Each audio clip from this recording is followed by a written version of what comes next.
Okay.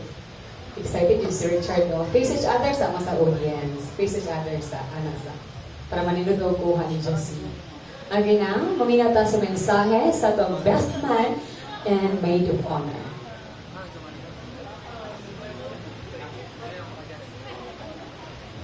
Nagloko maan padaan. Abi mo na ako nagsabi padaan. Okay. Paano lang si maid of honor, una para sa dugo ni mo. Nice game. Good afternoon, everyone. I feel so honored to stand here today as the maid of honor for someone who means the world to me.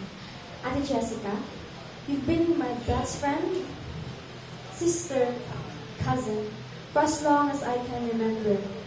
And today, watching you walk down the aisles was the most beautiful moments of my life. You've always been strong, kind, and full of love, and now you found someone who reflects that same light right back at you. Kuya Sad, thank you for loving her the way she deserves to be loved. I've never seen Ate Jessica smile the way she does when she was with you. Today isn't just a celebration of your love, but of the journey ahead. May your life together be filled with laughter, support, and endless adventures. To the beautiful couple, may today be the beginning of the lifetime and happiness. I think it's a good time. And I want you to hear this song I composed 4 days ago. Okay.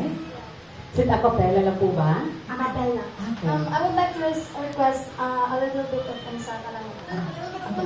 Echo, gamay. Echo. Palagpakan sa nato siya sa iyahang preparation. Thank you.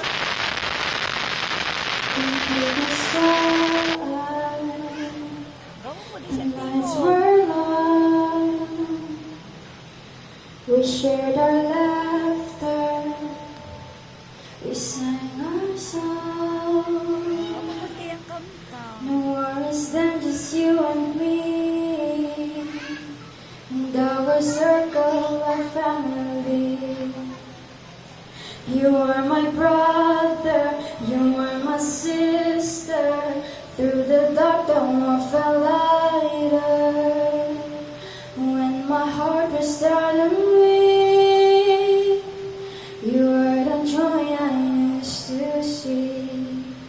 And now I stand with tears so bright, watching love light brightly on your eyes.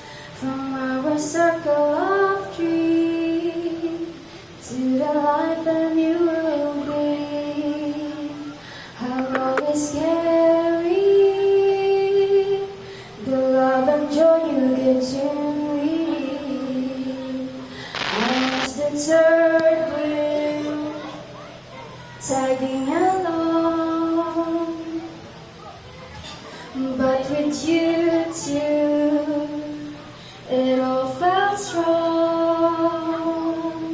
No loneliness, just love and fun. Three souls together, shining like one. And today you'll start your way as two hearts join.